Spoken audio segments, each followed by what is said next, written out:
A titration is an analytical technique that can be used to determine the unknown concentration of a solution that you're analyzing. When performing a titration, you use a solution that you know the concentration of to help you determine the concentration of the unknown solution. Welcome back to the channel, where our goal at Tadashi Science is to make science simple. Make sure to subscribe so we can continue to help you on your science journey. The basic premise of a titration is taking two solutions that will react when mixed together and slowly mixing them together until the reaction is complete. The completion of a reaction is usually signaled by a color change and/or the formation of a precipitate.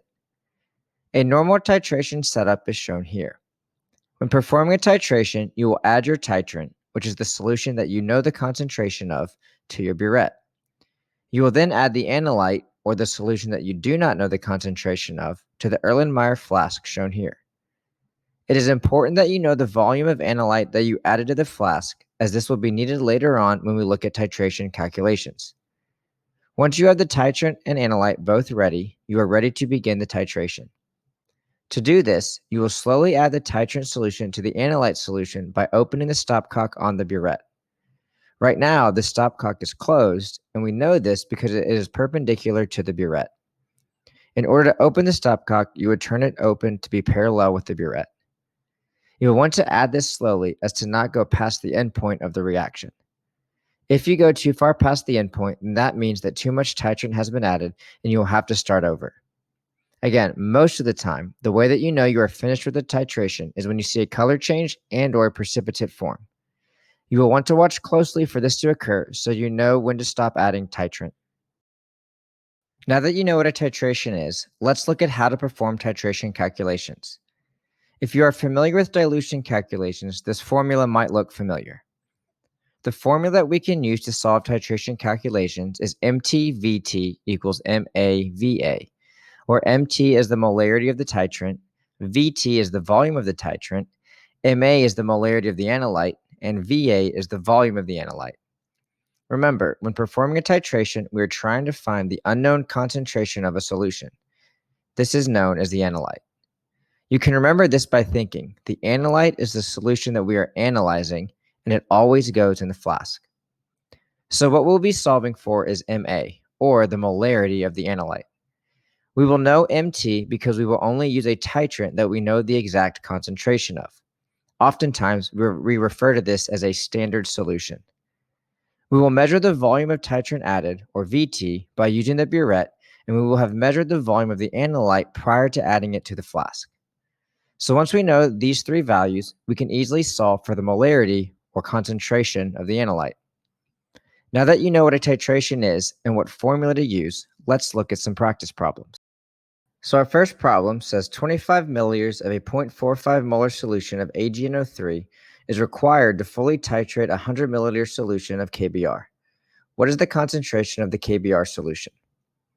So as with every type of problem, we want to make sure we identify the variables first. And remembering our formula MT times VT equals MA times VA, we need to identify our four variables. I'm given 25 milliliters of a 0.45 molar solution of AgNO3. That's going to be my titrant, because that is the solution we do know the concentration of. So I'll plug in 0.45 for MT and 25 for VT. I then know I'm solving for the concentration of KBr, which KBr is going to be the analyte, so we know we are solving for MA. It also tells me that I have 100 milliliters of the KBr solution, so for VA, I'll plug in 100 milliliters. Once I have that, I can then plug my values into the formula. So I'll plug in 0.45 for MT, 25 for VT, and 100 for VA. When I solve for MA, I get a final concentration of the KBr solution to be 0.113 molar. Now that you have seen one problem worked, pause the video and see if you can answer this problem on your own. Then come back and check your answer.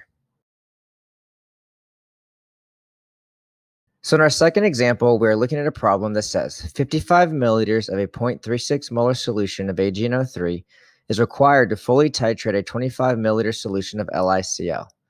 What is the concentration of LiCl? So again, we're going to identify our variables first. I know that my titrant is AgNO3 because I'm given the concentration of that. So I'll plug in 0.36 for MT and 55 for VT. It tells me I have 25 milliliters of the LiCl solution, so I'm going to plug in 25 for VA. And then it's asking me for the concentration of LiCl, so I know I'm solving for Ma. So I can plug those values into my formula. So I'll plug 0.36 in for MT, 55 in for VT, and 25 in for VA. And I can solve that to get a final concentration of 0.792 molar. Now you know what a titration is and how to do titration calculations. If you found this video helpful, here's another video to check out. Make sure to like this video and subscribe to our channel as we produce more content to make science simple.